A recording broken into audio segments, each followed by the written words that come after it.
I never meant to end up in Still Hollow. Truth is, I'd only been looking for a shortcut to the mountains. Somewhere the map said a road used to run back in the 1960s.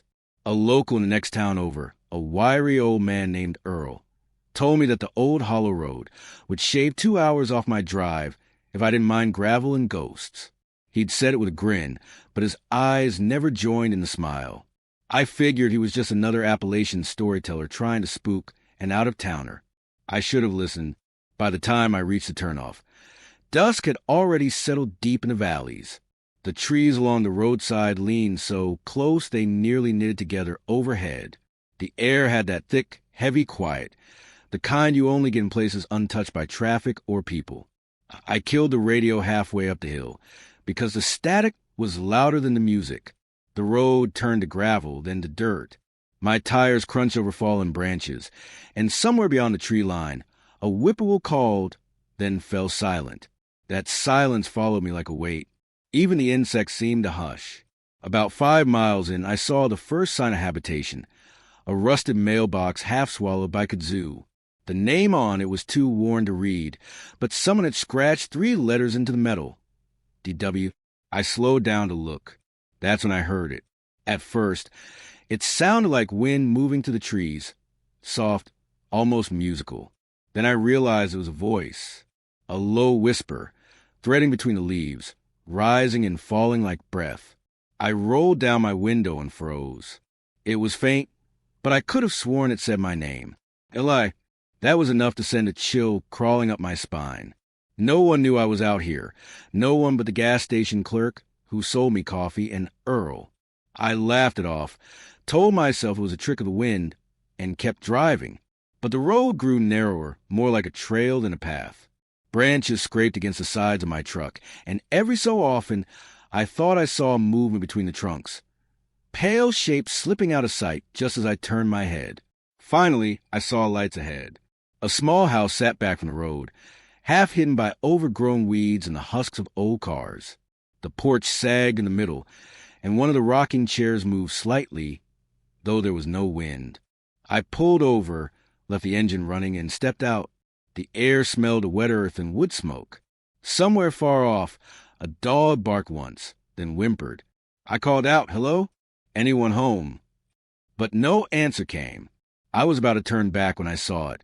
A small, carved figure sitting on the porch rail. It was made of wood, about the size of a child's toy, shaped like a man with hollow eyes and a twisted grin. Around its neck hung a bit of twine tied in a loop, as if it had been hanged. The thing looked old. Appalachian folk art, maybe. But what unsettled me was the way it faced the woods instead of the house, like it was watching. Then, from somewhere deep in those trees, I heard a woman's voice call softly, "Don't touch it." I froze. The voice came again, closer now. "Don't move it. He don't like that." A figure stepped out from between the trees. A woman, thin as bone, her dress hanging in tatters. Her hair was long and gray, and her eyes looked like they hadn't seen light in years. Before I could speak, she lifted a finger to her lips. They wake easy here. The woods remember who disturbs them. My throat went dry. "Ma'am, I didn't mean—" She cut me off with a whisper. "You came down the wrong road. Folks that find Still Hollow don't always find their way out." Then, as suddenly as she'd appeared, she was gone. I blinked, and she'd vanished back into the trees, leaving only the sound of whispering leaves and the faint creak of that rocking chair. I ran back to my truck, slammed the door, and threw it into reverse. The headlights flickered once, twice, then died. In the black silence that followed, I heard the whisper again. This time it wasn't from the woods. It was inside the truck, right beside my ear. "Welcome back, Eli." I don't remember turning the key again, but somehow the engine coughed back to life. The headlights flared weakly, cutting through the mist that had crept in while I sat frozen.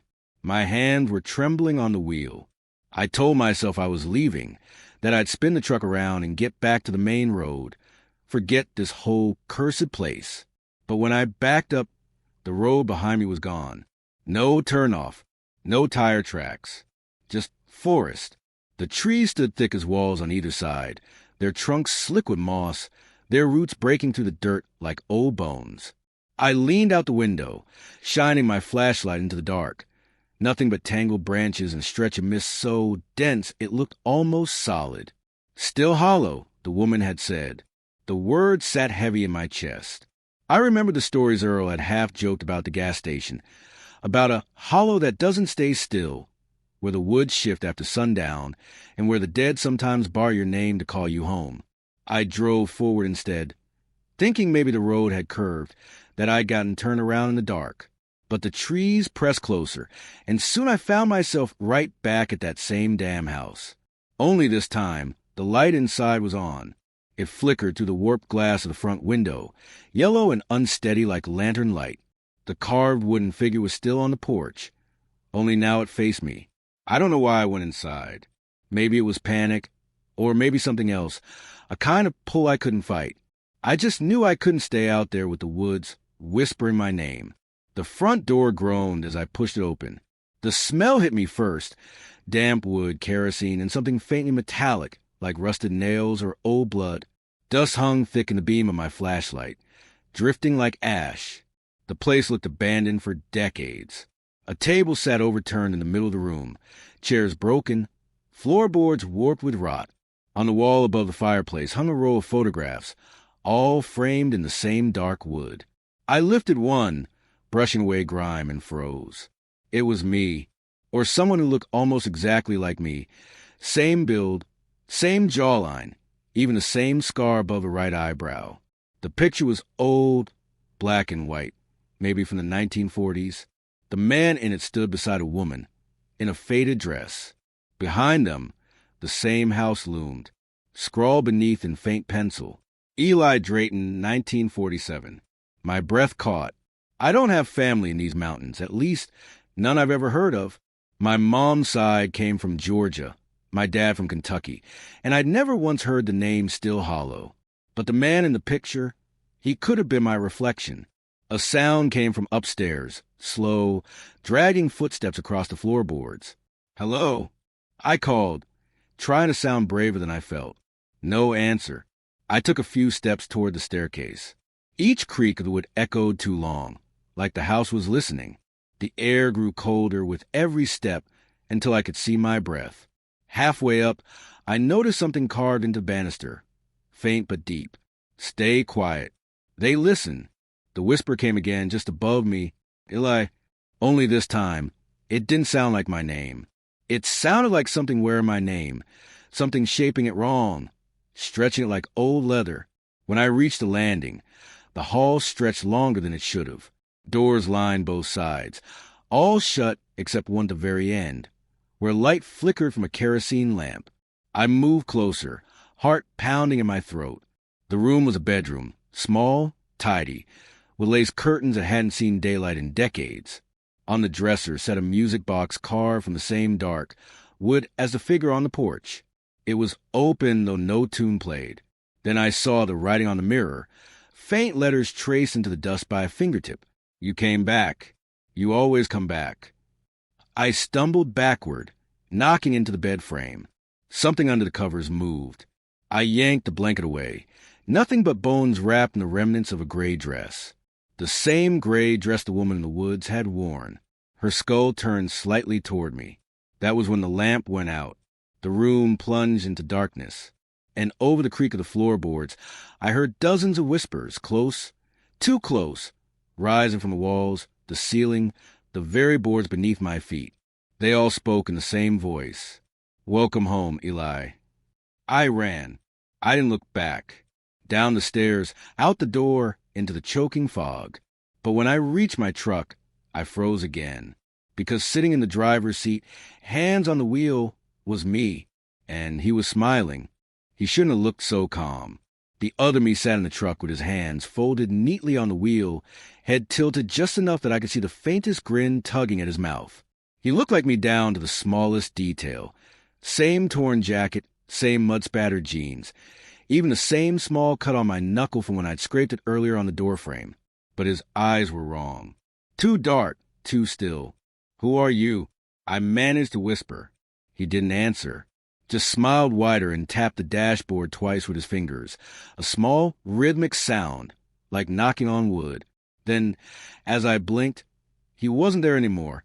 The seat was empty. The key was still in the ignition, but when I turned it, nothing happened. Not even a click. The battery was dead, though I'd left it running less than an hour ago. The whisper came again, faint and low, this time from the trees. He's inside now. I jumped out and spun around, flashlight shaking in my hand. Nothing, just the heavy press of fog and the outline of that old house fading into the dark. I didn't want to go back inside, but standing out here wasn't any safer. The woods felt alive, like they were holding their breath. I started walking. I don't know why. Maybe because standing still felt like waiting to die. I followed the road that wasn't a road anymore, through thickets of black pine and tangled vines that snagged at my clothes. Every few minutes, I caught glimpses of old wooden posts buried in the undergrowth, fence lines, maybe, or markers. On one, I found a rusted horseshoe nailed upside down. Locals say that's bad luck. A mile, maybe two, down the path, I saw the faint glow of another light, a lantern swinging from a post beside what looked like a small church. The steeple leaned sideways, and most of the windows were boarded up. The sign out front had long since lost its paint, but the carved letters were still visible under the moss. Still Hollow Baptist Church, EST 1901. The front doors were chained shut, but one of the side windows hung loose. I climbed through, careful not to cut myself on the glass. Inside, the air was thick with dust and something else, something sour like mildew and decay. My flashlight beam caught rows of pews and a pulpit draped with cobwebs.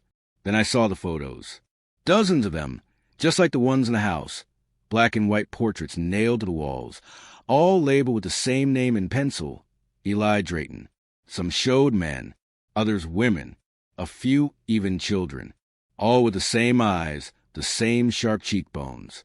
On me, my stomach turned. I stumbled back and nearly tripped over something lying in the aisle, a Bible, water-damaged and swollen with age. When I picked it up, a folded note fell out. The handwriting was shaky but legible. If you're reading this, you found what's left of us. The Hollow, don't let the bloodline rest. Every 30 years, it calls one of us back, the one who still bears a name. Don't stay past the third night. If you hear your own voice calling, don't answer. You can't kill what's already wearing your skin. The paper trembled in my hands. 30 years. That would put the last Eli around 1990. Something shifted in the shadows behind the pulpit. I turned the light toward it, and for a second I saw a figure crouched low, its body all wrong.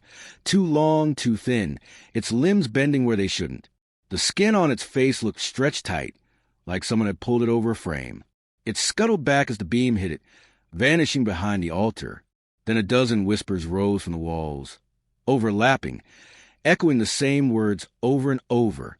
Don't look at him. Don't look at yourself. I dropped the flashlight. The beam spun across the floor, and in that brief flash, I saw movement. Dozens of shapes pressed against the inside of the windows, pale hands smeared across the glass. Faces, all mine, watching silently. The light sputtered out. I ran for the side window, clawing at the frame until it gave way. I fell hard into dirt outside, gasping for air, the mist curling around me like fingers. When I looked back, the church was gone. Only the fog remained, and somewhere within it, faintly glowing, the outline of my truck's headlights. I approached slowly. The lights flickered weakly, then brightened, and I saw him again, my double, sitting in the driver's seat. But now his smile was gone. He looked furious. His lips moved, though I couldn't hear what he said. Then I realized he wasn't looking at me. He was looking past me. Something cold brushed the back of my neck. A voice, soft, almost kind, whispered close to my ear. You shouldn't have left the house, Eli. You woke them up. I turned, but there was nothing there, just the endless whisper of the trees. Then, somewhere in the distance, a bell rang, deep and hollow, 3 slow tolls that echoed through the woods. 3 nights. The note had said not to stay past the third night, and somehow I already knew I wasn't getting out before then. The bell's echo didn't fade. It lingered, trembling in the fog like it was shaking the air itself. Each toe rolled to the woods slow and heavy, and when the third one stopped, the silence that followed felt wrong, too deep, like the whole hollow was holding its breath again. I stood there staring at the place where the church had been. Just trees now, their silhouettes reaching up like ribs around a buried heart. The mist had thickened into a low, swirling cloud, dimly lit by my truck's dying headlights. For a while, I couldn't move. My mind kept looping through the same words from that note. Don't stay past the third night. It was still my first. But something in me already knew. Time didn't move the same way here. I climbed back into the truck, half expecting my reflection to be waiting again. The seat was empty this time, though the air inside carried a faint smell of kerosene and damp soil. When I touched the steering wheel, the engine came alive on a first try. No hesitation, no sputter, as if it had never died. I should have driven, should have floored it until I found pavement again.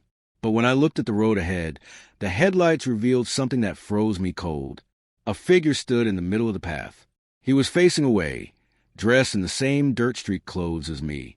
For a moment, I thought it was my double again, until I saw the length of rope trailing from his wrists, tied tight around a wooden cross buried deep in the ground behind him. Then I saw the others, shapes hanging between the trees. Dozens of them, men, women, and children, their faces hidden by burlap hoods, their hands bound the same way, all facing east, toward where the church used to stand. The bound ones.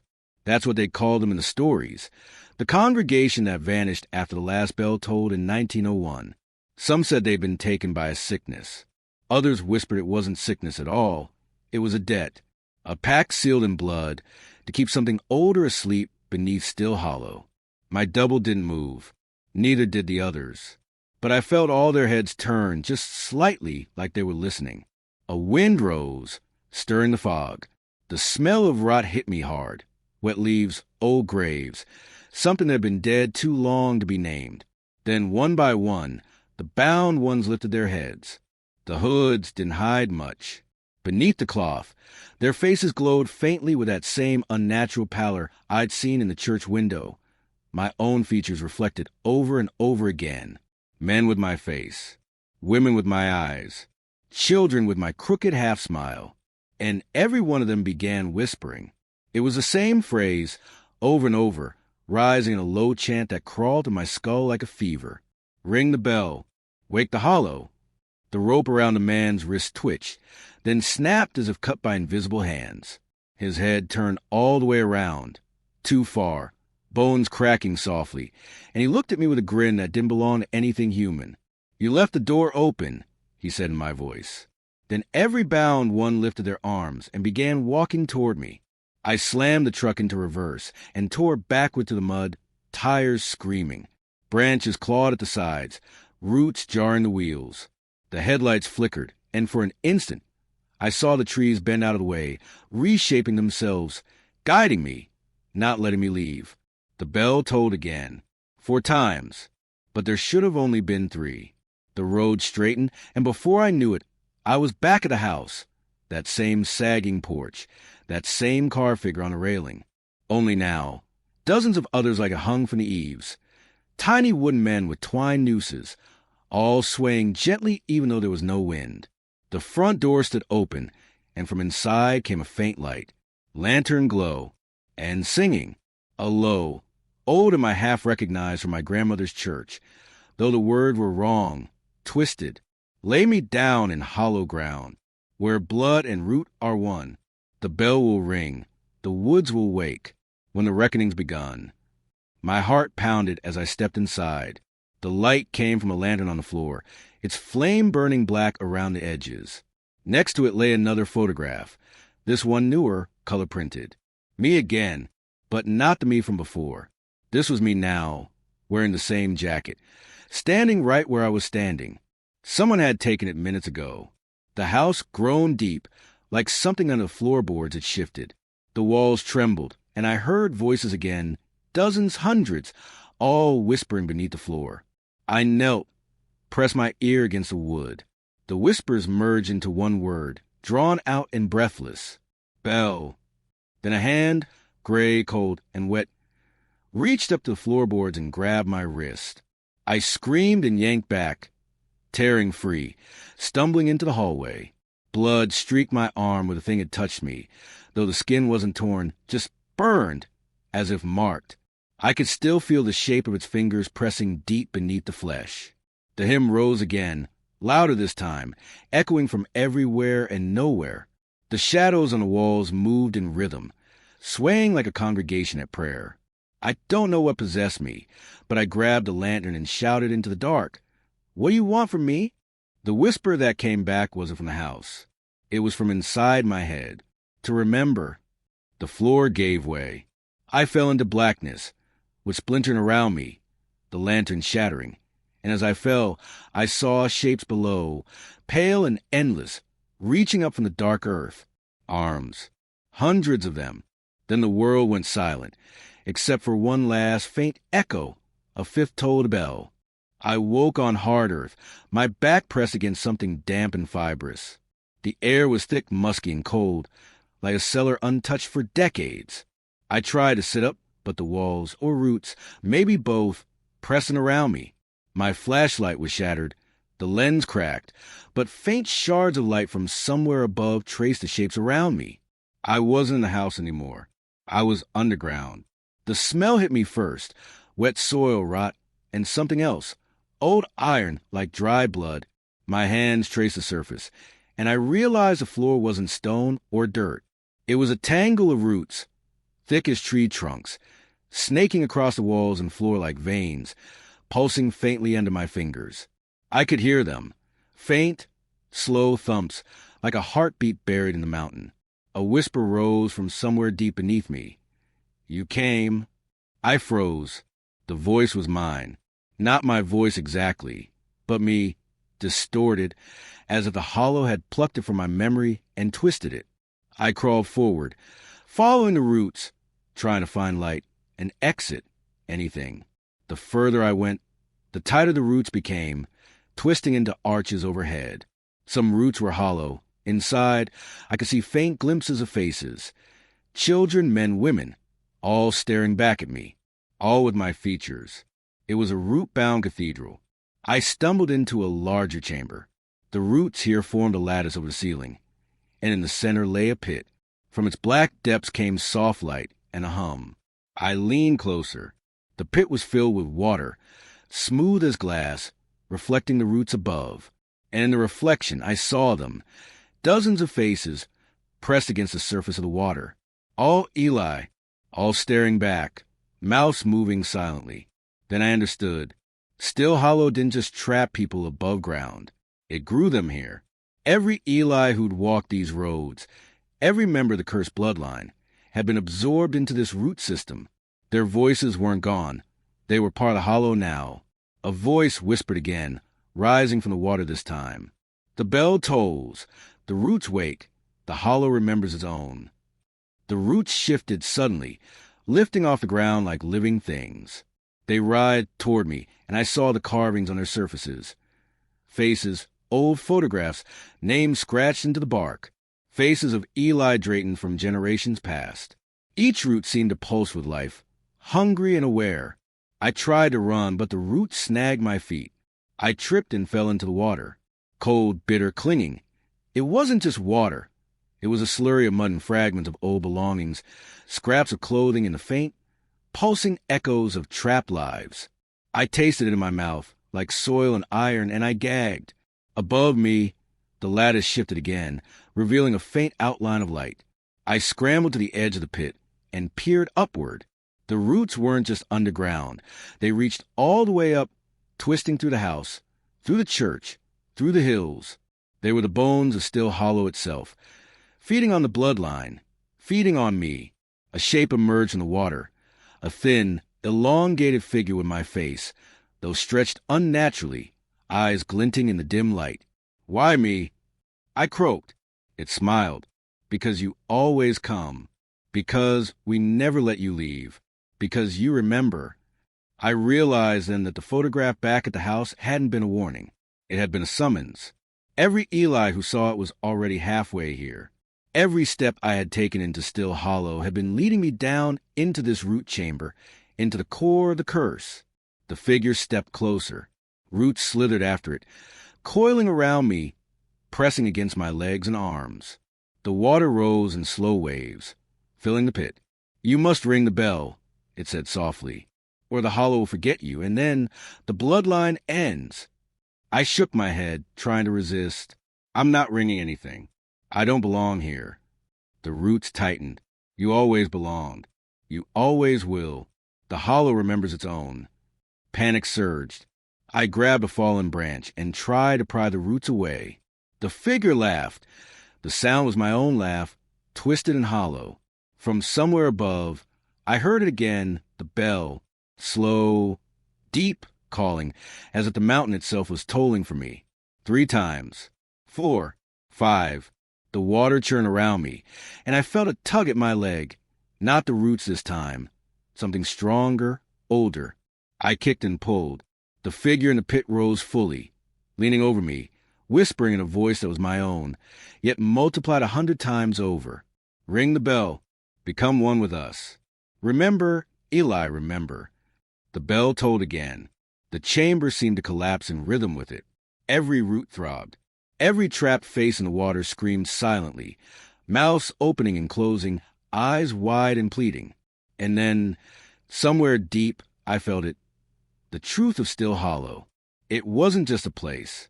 It was a memory, a hunger, a record of every Eli who had ever been called, woven into the veins of the mountain, waiting for the next one. I realized, if I didn't ring the bell, I would join them. My body, my voice, my face, all would feed the roots. I stumbled to my feet, water dripping from my hair, the roots tightening with anticipation. Above, the faint lantern light beckoned, faint as a dying star. I didn't know if I could survive what was coming, but I had to try. I clawed my way out of the pit, roots burning my skin, water soaking me to the bone.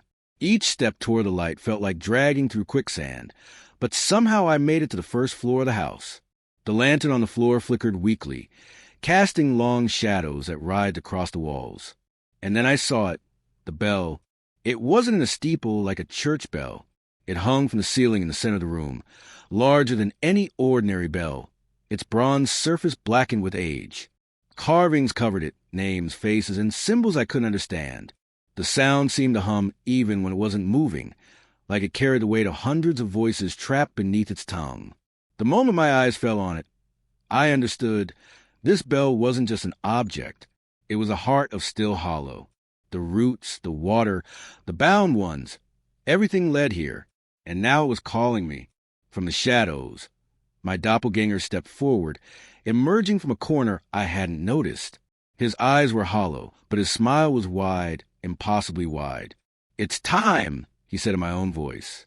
"Time to remember. Time to ring it." "No!" I yelled. "I'm not doing it." The roots had followed me, writhing around my ankles and arms, tugging me forward. I struggled, but each pull burned like fire, forcing me closer to the bell. From somewhere above, the bound ones again chanting, their voices rising in a chorus that shook the floorboards. "Ring the bell, remember. Ring the bell, remember." I realized with horror that the bell had been ringing all along. In my mind, in the whispers, in the subtle tremor of the walls. Each toll was a heartbeat, marking the moments of those who had come before me. "Listen," my double said, stepping beside the bell. "You don't want to join them, but if you resist, the hollow will consume you anyway. Ring the bell. Become part of it. Remember, or be forgotten." I looked down at the water pooling at my feet. Faces pressed up through its surface. Mine multiplied, screaming silently. I felt the roots tighten, tugging me toward the bell like an invisible current. The bound one's chant rose louder, merging with my own heartbeat, until I could barely think. A sudden thought hit me. What if I didn't ring it?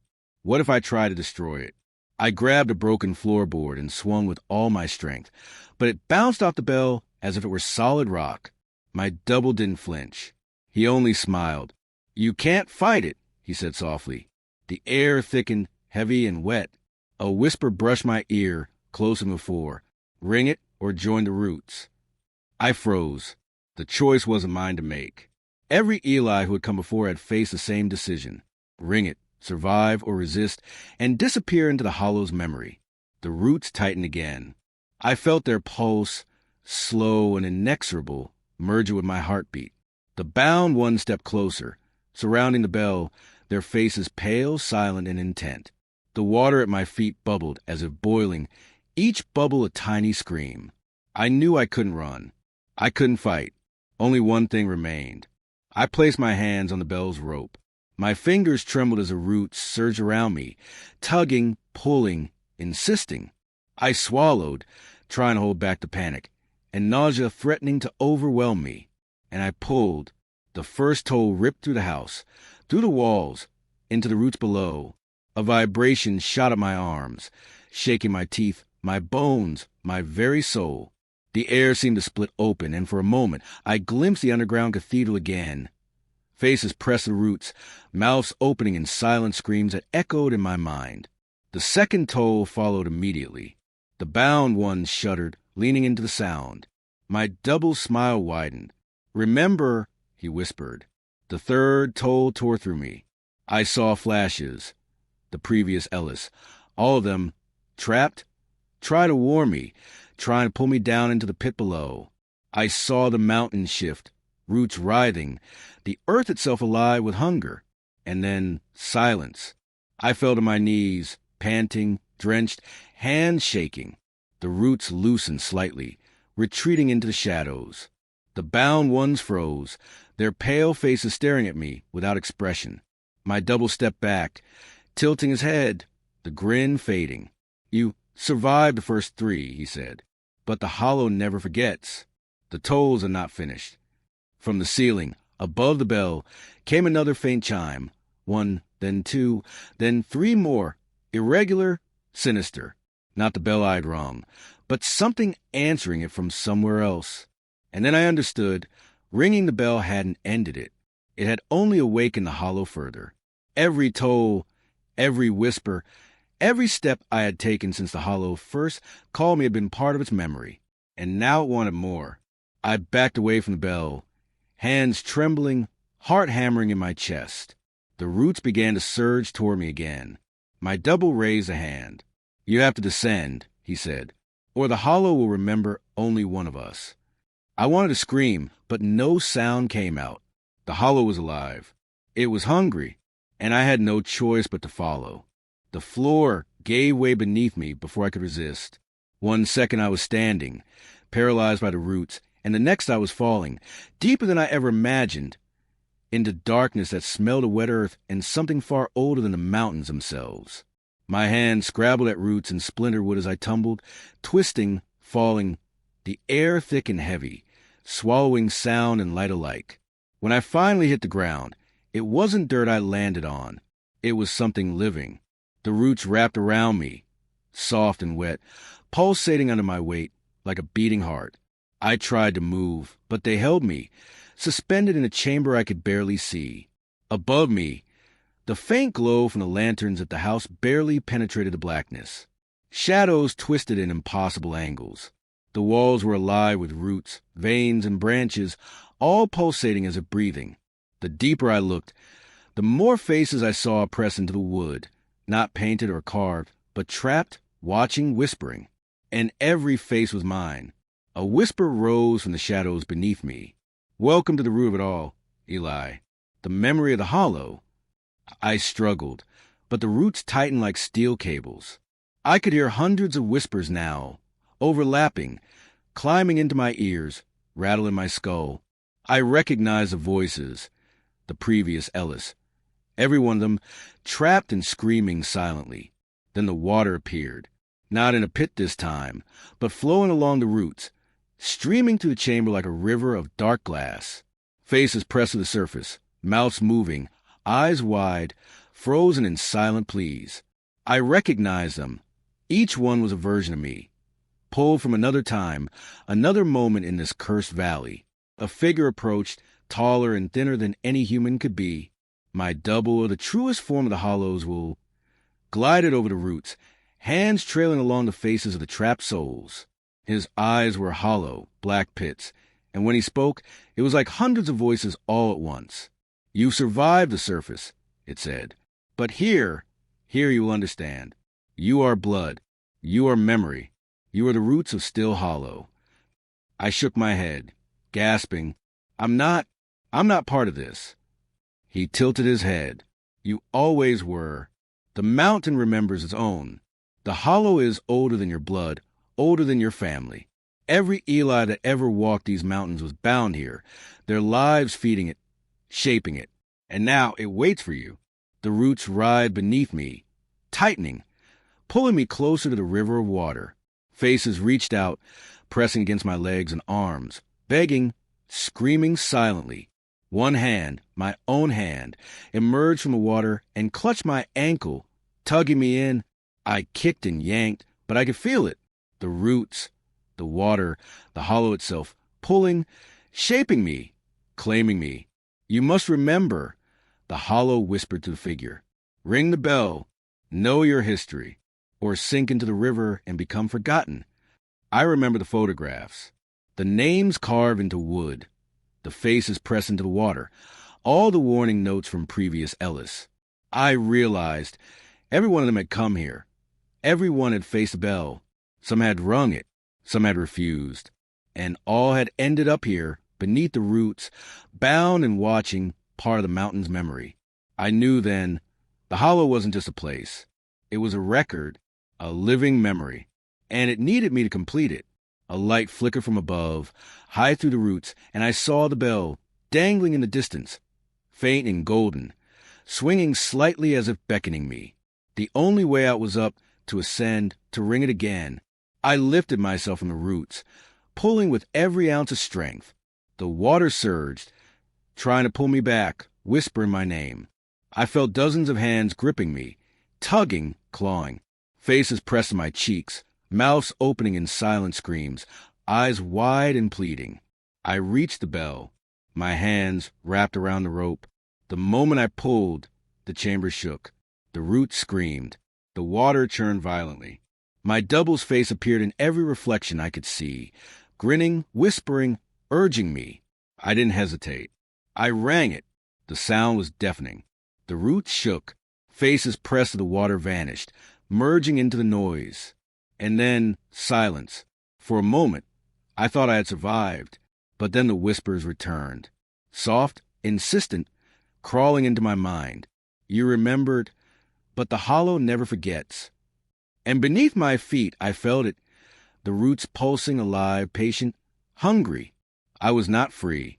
I emerged from the roots changed. Not in body, though I could still feel faint burns where the roots had touched me, but in mind. Every thought carried the whispers of the Ellis before me, their memories, their warnings, their pleas. The hollow had marked me, and I knew that I would never forget. The house loomed ahead, silent now, the lanterns flickering low. The carved wooden figures on the porch no longer faced the woods. They turned toward me, watching, waiting, and above, in the faint darkness between the trees, I saw shadows moving, the bound ones, rising from where the roots had pulled them into the soil. I understood now. Still Hollow didn't just trap people underground. It remembered them. It preserved them in root and wood, in water and stone, but above all, it made them serve its memory. The bound ones weren't dead. They weren't alive in conventional sense. They were witnesses, and they were waiting for me to take my place among them, or at least acknowledge their dominion. From somewhere above, I heard a creak, then a faint scraping. My double appeared on the porch, stepping lightly, but every movement felt unnatural, like he was sliding across the surface of the world. He raised a hand, the fingers crooked, and I realized he wasn't just a copy of me. He was a vessel, a fragment of every Eli the Hollow had claimed before. "You made it through the roots," he said. His voice was my own, but layered with dozens of other tones, ages and memories. Few survive that far. But survival isn't freedom. Not here. You're still part of it. I swallowed, fear clawing at my chest. Then what do I do? The doppelganger smiled. "You remember. You honor. You keep the hollow awake. You cannot leave Still Hollow, Eli. You never could. You only thought you could." Behind him, The bound ones moved closer, their hands reaching for the porch rail, their faces pale and identical. I counted them, too many to count, all wearing versions of my face, some older, some younger, some twisted in fear, others calm as statues. They whispered in unison, "Remember, Eli." The hollow remembers. I stepped back. The air grew colder. The wind rose to the trees, carrying faint bells, faint echoes of the three tolls, and the voices of Ellis past. The hollow was awake now, and I was part of it. And then I noticed a photograph on the porch table. Another one, me, standing exactly where I was, looking back at myself. Only this time, there was a note scratched on the back. The hollow remembers all. Every Eli, every step, every choice. Do not disturb. Do not resist. I felt the roots beneath me stir again, reaching through the soil toward the house, toward me, tugging gently, insistent. The bound one's whispers grew louder, overlapping, chanting. I realized the truth fully, horrifyingly. There was no escape. The hollow didn't just trap bodies or voices. It rewrote reality. It folded time and memory into its roots, into faces pressed into the water, into the carvings in the wood. It held the town above ground, the empty houses, the silent streets, as a mirror to its underground heart. Every Eli who had walked into the hollow had become part of it, and now it was time for me to join the chorus. My double stepped closer, almost smiling. "You can fight it," he whispered. "But remember, Eli, every moment you resist only tightens the roots." From the edge of the porch, I could see the wood shift. Branches bent, leaves whispered, the mist swirling like smoke. Somewhere, deep within the fog, a faint light pulsed, like the memory of the bell's toll, calling, beckoning, demanding. I felt the tug again, deeper, stronger. The roots weren't just under me anymore. They were everywhere. In the porch boards, in the soil, in the mist, in the bound ones. They weren't just pulling me down, they were surrounding me, pressing in, making me understand that the hollow's memory extended through everything. I didn't want to look. I didn't want to remember. But I had to, because that was the hollow's nature. It didn't just trap, it remembers. And now, I was part of that memory, woven into its roots, its water, its bell, its bound ones.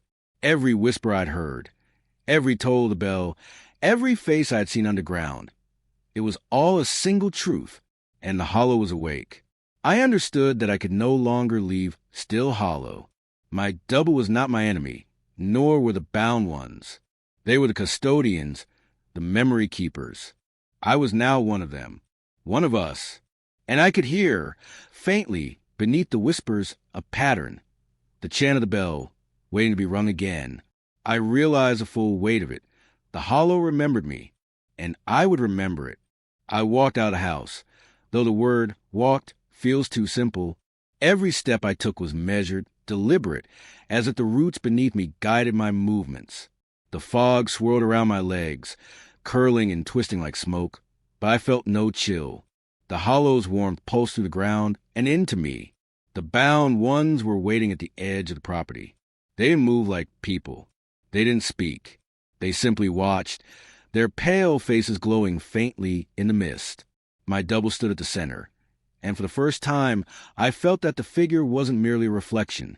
He was something older, deeper, a vessel for every Eli who had come before. "You understand now," he said, voice layered with hundreds of echoes. "The hollow doesn't just trap. It preserves. It remembers. And it waits." I nodded slowly. I didn't fully understand, but I felt the truth in my bones. Every Eli who had walked these roads had ended up here, and every memory, every scream, every choice had been folded into the mountain's roots.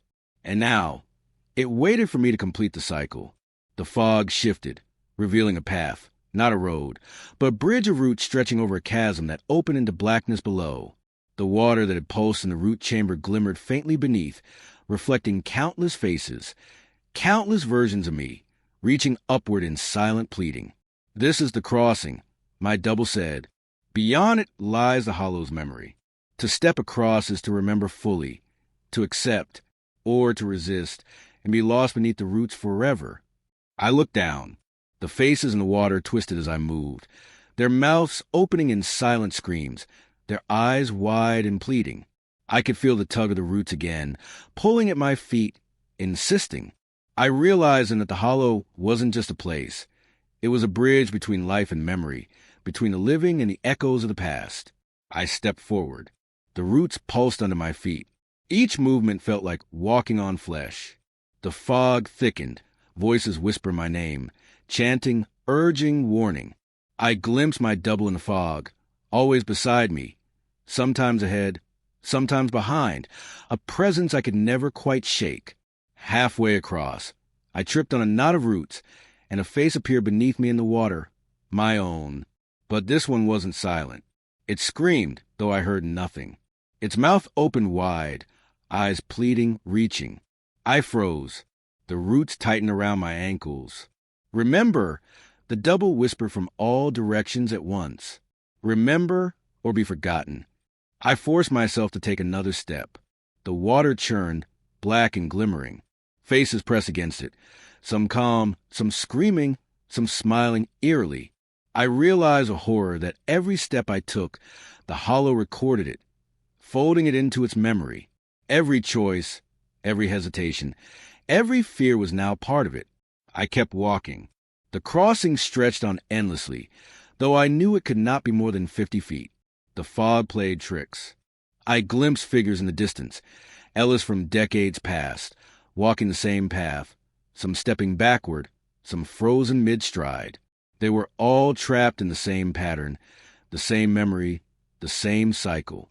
A voice rose above all others, a single note, clear, piercing. The bell, not the bell I had rung, but the original, hidden in the mountain's core. Its sound reverberated through my chest, through the roots, through the water, and into my very soul. The bound ones shivered, the faces in the water quivered, and my double smile widened impossibly. "You are ready," he said. "Cross fully, remember, and the hollow will be satisfied. Hesitate, and you will join them." I felt the pull of the roots again, deeper this time, not just around my legs, but reaching into my mind, into my memories, into my fear. I realized that hesitation was death here, that the hollow did not kill in the conventional sense. It erased, it consumed, it folded existence into memory. I stepped the final distance. The fog parted just enough to see the heart of the hollow, a lattice of roots, water, and faces, pulsing with all the trapped memories. I understood fully now.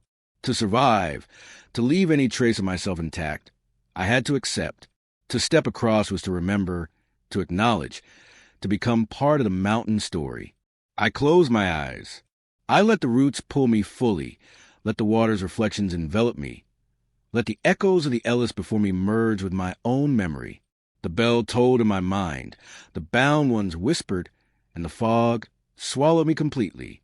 And in that instant, I became both witness and participant, both alive and remembered, part of the hollow's endless cycle.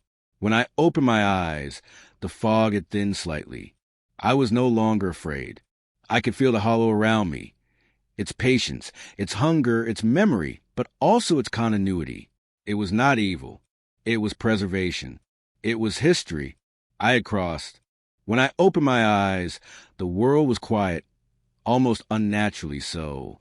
The fog had thinned, the mist curling lightly around the edges of the roots and water, revealing the twisted heart of Still Hollow in all its sprawling, pulsing glory. I stood on the bridge of roots, fully across, yet not free. The air smelled of earth, of decay, of history too old to name. The bound ones surrounded me now, silent but present, each a pale echo of myself. Some faces were familiar, others distorted, all carrying the weight of countless generations. The roots beneath me pulsed rhythmically, like a heartbeat, slow and immense. I realized with a clarity that was both terrifying and relieving, I was no longer an intruder. I was part of it, my double, the amalgamation of all Ellis past. Stepped forward. His smile was no longer mocking. It was welcoming. "You've remembered," he said, voice layered with every past Eli. "You've acknowledged. You've crossed. Now you understand. Now you are the hollow's memory." I looked down at the water below. The faces pressed against its surface had changed. Some smiled softly. Some whispered my name. Others were still trapped, their pleas silent. But they were no longer reaching for me. I had passed through. I had become the bridge, the connection, the witness. The bell, dangling above me, swayed gently. I felt its resonance through my chest, through the roots, through my bones. I didn't need to ring it. My memory, my recognition, my acceptance had told enough. The hollow acknowledged me now. You are not free, my double said. But in still hollow, freedom is not the point. Continuity is. Memory is. You are alive in a way that matters here, as part of the mountain, part of the roots, part of the story. Every Eli who came before you is here, and every Eli who comes after will follow the same path. You are the keeper. I nodded. I could feel it, the weight and the comfort, the terror and the understanding. The roots pulsed stronger, as if welcoming me fully. The bound ones receded slightly, making space. The bridge stretched endlessly into the mist, connecting the house, the church, the pit, and the water in one vast, unbroken lattice. I touched the closest root, and the memories of the hollow surged through me. I saw the first Eli who had stumbled into Still Hollow, terrified and lost. I saw the Ellis from decades past, wander in the fog, facing the bell, the bound ones, the water, the roots. I saw myself, in every iteration, struggling, running, falling, remembering. And I saw the mountain itself, ancient, patient, unyielding. The whisper came, soft but insistent, from every direction at once. Remember, watch, wait, the hollow never forgets. I understood.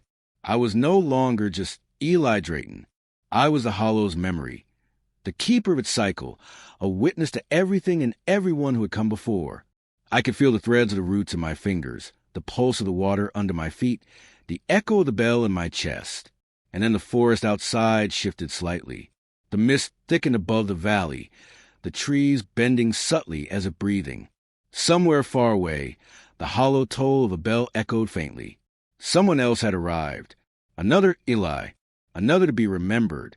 I smiled, faintly, because I knew what was coming. The hollow would call again, as it always had.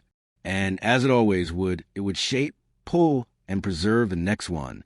The cycle continued. And I would be here, watching, remembering part of its endless memory. The bound ones faded into the mist, leaving me standing on the bridge of roots, the pulsing heartbeat of the hollow beneath me.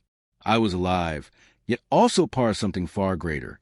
I was the witness, the keeper, the remembered, and in the distance, faintly, to the fog and trees, I heard my name whispered again.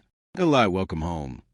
I closed my eyes, letting the fog and roots envelop me completely, the whispers of the past and the present merging into one unbroken hum. I was still hollow, and still hollow was me.